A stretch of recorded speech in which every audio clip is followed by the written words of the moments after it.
My brother Jamal always marched to the beat of his own drum. He was my role model, the type of guy who would give the shirt off his back. He was the backbone of our family, even at only 18 years old. Growing up, whatever Jamal did, I had to do too. If he wanted the newest Nikes, I wanted them too. If he liked a certain TV show, I liked it too. And when he got accepted to the University of Michigan, I knew I had to apply there when I was old enough to. But sadly, Jamal didn't make it to his first week of college. My mom didn't get to experience driving her oldest son to school and embarrassing him by giving him 50 kisses before she left, like she always threatened to do. Jamal and two of his closest friends, Randy and Eric, were graduation party hopping, having the time of their lives. They were good kids, so they weren't drinking or doing anything illegal that night. They were simply out having fun, saying goodbye to some of the classmates they had known their entire lives. According to the police report, somewhere around 10 p.m., Randy was driving the vehicle with Jamal and Eric in it, when a vehicle full of teenagers was heading towards them in the other lane, coming from the party my brother and his friends were going to. We later found out the driver of that car was at least 6 drinks in when he dropped his phone and leaned down to pick it up. By the time he looked up, it was too late to correct his mistake. He had veered off directly in front of Randy's Jeep, going 65 in a 55. It happened in a matter of seconds. Only 3 people survived, 2 from the oncoming car, and Eric, who was in the back of Randy's Jeep. My brother, Randy, and the driver of the other vehicle all died on impact. I know it's a tough story to hear, but it leads into my first ever paranormal experiences. It was the 3rd day after Jamal passed away. The days were a blur. None of us had slept at all. We were supposed to be at the funeral home soon to finalize the service plans and bring the outfit we had picked out for him to be buried in. I was upstairs in our bathroom, washing my face and putting on clothes that made me look a little more human. I brushed my teeth, and as I was running a comb through my hair, I suddenly smelled the cologne Jamal had worn daily for the past 3 years. I mean, it was strong. It was as if he was standing there spritzing it right next to me. The therapist at school told me grief did funny things, and that I may experience and think about things I had never thought of or experienced before, so I chalked it up to that. I headed downstairs and realized I had forgotten my wallet upstairs, and I was going to be driving, so I had to have it in case I needed my permit. When I got to my room, I realized my wallet wasn't in the place I had always kept it. I always walked into my room at the end of the day and put it right on top of my dresser in the same exact spot, like clockwork. But it wasn't there.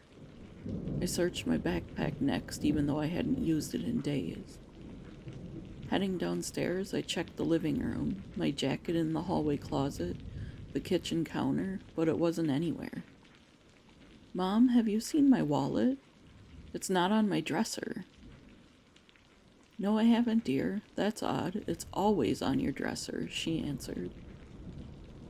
We both searched for quite some time, and it was getting dangerously close to the time we had to leave, when I heard Mom from upstairs.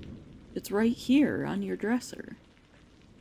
I bound up the stairs in disbelief because I knew it wasn't there before. I didn't have time to dwell on what had just happened, because we were already 5 minutes past the time we were supposed to leave. At the funeral home, there were parts of the process I obviously wasn't privy to, being only 15. So I was waiting a few minutes out in the parlor. We had brought picture boards and some of Jamal's favorite items in preparation for the service the next day. I was lining up his track and field medals on the table in order by year and event, when I noticed one of the medals sliding down the table as if it was at an angle. I caught it before it could fall off the table and put it back in its place. The same medal did it again, only this time it was sliding perfectly down as if someone was dragging it off the table to taunt me. "All right, fine.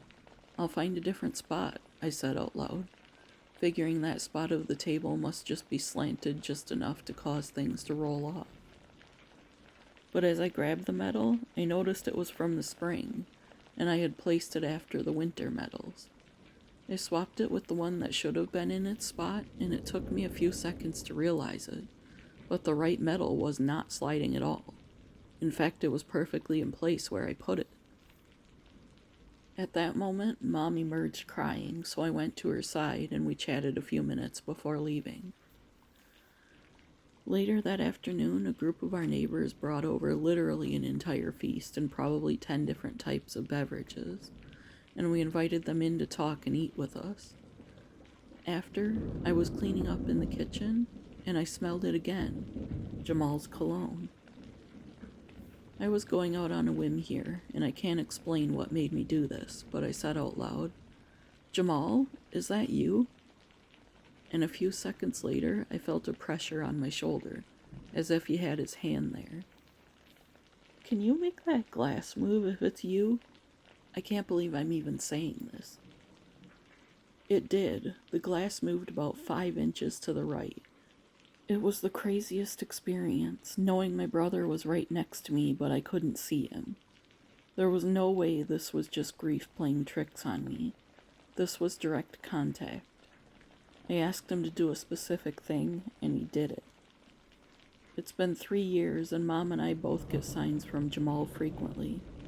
I fully believe that we can communicate with those who have passed on, because I have a very real personal experience with it. I'm so sorry for the loss of your brother, but I'm so glad you can feel his presence and he makes himself known. I often randomly smell my grandma's laundry detergent, and it always brings me comfort. Thank you so much for sharing your deeply personal story, and I hope you and your mom are doing well now. If you have a paranormal story to share for an upcoming video like this listener, email it to the address in the description below. Don't forget to like the video if you haven't and subscribe. Thank you so much for being here. I appreciate every single one of you. And with that, see you tomorrow, friends.